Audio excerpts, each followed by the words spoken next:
श्री कृष्ण कहते हैं, जब जिंदगी का ही कोई भरोसा नहीं तो जिंदगी में आए लोगों का भरोसा कैसे हो सकता है।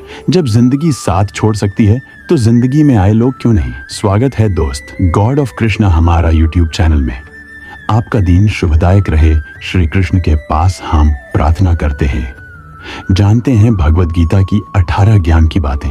भगवत गीता में भगवान श्री कृष्ण ने न केवल ज्ञान की बातें बताई हैं बल्कि जीवन जीने की कलाओं के बारे में भी बताया है। भगवान श्री कृष्ण ने अर्जुन को जो गीता का उपदेश दिया है वह हर मनुष्य के लिए प्रेरणा स्रोत साबित हो सकता है। गीता में भगवान श्री कृष्ण अर्जुन को उपदेश देते हैं कि जो भी मनुष्य भगवत गीता की 18 बातों को अपनाकर अपने जीवन में उतारता है वह सभी दुखों से, वासनाओं से, क्रोध से, ईर्ष्या से, लोभ से, मोह से, लालच आदि के बंधनों से मुक्त हो जाता है। आगे जानते हैं भगवत गीता की 18 ज्ञान की बातें। श्री कृष्ण कहते हैं, 1. आनंद मनुष्य के भीतर ही निवास करता है, परंतु मनुष्य उसे स्त्री में, घर में और बाहरी सुखों में खोज रहा है। 2. श्री कृष्ण कहते हैं कि भगवान उपासना केवल शरीर से ही नहीं बल्कि मन से करनी चाहिए। भगवान का वंदन उन्हें प्रेम बंधन में बांधता है। 3. मनुष्य की वासना ही उसके पुनर्जन्म का कारण होती है। 4. इंद्रियों के अधीन होने से मनुष्य के जीवन में विकार और परेशानियां आती हैं। 5. संयम यानी धैर्य, सदाचार, स्नेह और सेवा जैसे गुण सत्संग के बिना नहीं आते हैं। 6. श्री कृष्ण कहते हैं कि मनुष्य को वस्त्र बदलने की आवश्यकता नहीं है, आवश्यकता हृदय परिवर्तन की है। 7. जवानी में जिसने ज्यादा पाप किए हैं उसे बुढ़ापे में नींद नहीं आती। 8. भगवान ने जिसे संपत्ति दी है उसे गाय अवश्य रखनी चाहिए। 9. जुआ, मदिरापान, परस्त्री गमन, अनैतिक संबंध, हिंसा, असत्य, मद, आसक्ति और निर्दयता, इन सब में कलयुग का वास है। 10. अधिकारी शिष्य को सद्गुरु अच्छा गुरु अवश्य मिलता है। 11. श्री कृष्ण कहते हैं कि मनुष्य को अपने मन को बार बार समझाना चाहिए कि ईश्वर के सिवाय उसका कोई नहीं है, साथ ही यह विचार करना चाहिए कि उसका कोई नहीं है, साथ ही वह किसी का नहीं है। 12. भोग में क्षणिक क्षण भर के लिए सुख है, साथ ही त्याग में स्थायी आनंद है। 13. श्री कृष्ण कहते हैं कि सत्संग ईश्वर की कृपा से मिलता है, परंतु कुसंगति में उड़ी दहना मनुष्य के अपने ही हाथों में है।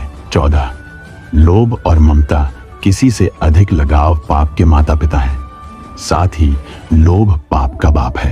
15. श्री कृष्ण कहते हैं कि स्त्री का धर्म है कि रोज तुलसी और पार्वती का पूजन करें। 16. मनुष्य को अपने मन और बुद्धि पर विश्वास नहीं करना चाहिए क्योंकि ये बार बार मनुष्य को दगा देते हैं। खुद को निर्दोष मानना बहुत बड़ा दोष है। 17. यदि पति पत्नी को पवित्र जीवन बिताएं तो भगवान पुत्र के रूप में उनके घर आने की इच्छा रखते हैं।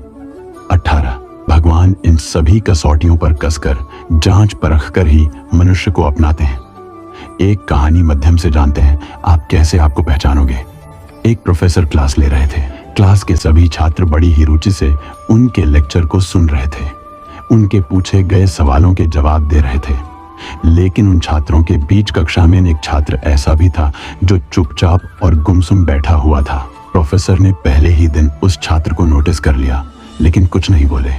लेकिन जब 4-5 दिन तक ऐसा ही चला तो उन्होंने उस छात्र को क्लास के बाद अपने केबिन में बुलवाया और पूछा, तुम हर समय उदास रहते हो, क्लास में अकेले और चुपचाप बैठे रहते हो, लेक्चर पर भी ध्यान नहीं देते, क्या बात है, कुछ परेशानी है क्या? सर, वो छात्र कुछ हिचकिचाते हुए बोला, मेरे अतीत में कुछ ऐसा हुआ है जिसकी वजह से मैं परेशान रहता हूँ, समझ नहीं आता क्या करूं। प्रोफेसर भले व्यक्ति थे। उन्होंने उस छात्र को शाम को अपने घर पर बुलवाया। शाम को जब छात्र प्रोफेसर के घर पहुंचा तो प्रोफेसर ने उसे अंदर बुलाकर बैठाया, फिर स्वयं किचन में चले गए और शिकंजी बनाने लगे। उन्होंने जानबूझकर शिकंजी में ज्यादा नमक डाल दिया। फिर किचन से बाहर आकर शिकंजी का गिलास छात्र को देकर कहा, ये लो, शिकंजी पियो। छात्र ने गिलास हाथ में लेकर जैसे ही एक घूंट लिया, अधिक नमक के स्वाद के कारण उसका मुंह अजीब सा बन गया। यह देख प्रोफेसर ने पूछा, क्या हुआ, शिकंजी पसंद नहीं आई? नहीं सर, ऐसी बात नहीं है, बस शिकंजी में नमक थोड़ा ज्यादा है। छात्र बोला, अरे अब तो ये बेकार हो गया, लाओ गिलास मुझे दो, मैं इसे फेंक देता हूँ। प्रोफेसर ने छात्र से गिलास लेने के लिए अपना हाथ बढ़ाया, लेकिन छात्र ने मना करते हुए कहा, नहीं सर, बस नमक ही तो ज्यादा है, थोड़ी चीनी और मिलाएंगे तो स्वाद ठीक हो जाएगा। यह बात सुन प्रोफेसर गंभीर हो गए और बोले, सही कहा तुमने, इसे समझ भी जाओ।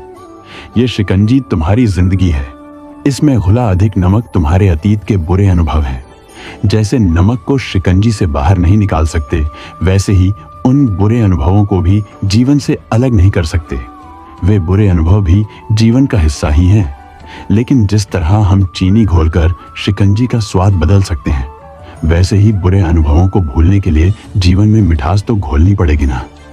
इसलिए मैं चाहता हूं कि तुम अब अपने जीवन में मिठास घोलो। प्रोफेसर की बात छात्र समझ गया और उसने निश्चय किया कि अब वह बीती बातों से परेशान नहीं होगा। सीख, जीवन में अक्सर हम अतीत की बुरी यादों और अनुभवों को याद कर दुखी होते रहते हैं। इस तरह हम अपने वर्तमान पर ध्यान नहीं दे पाते और कहीं ना कहीं अपना भविष्य बिगाड़ लेते हैं। जो हो चुका उसे सुधारा नहीं जा सकता, कम से कम उसे भुलाया तो जा सकता है, और उन्हें भुलाने के लिए नई मीठी यादें हमें आज बनानी होंगी।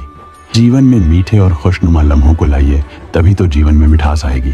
आपसे अब विदाई लेता हूँ। वीडियो को लाइक, शेयर, चैनल को सब्सक्राइब करना न भूले। कमेंट में जय श्री कृष्ण लिखो। राधे राधे।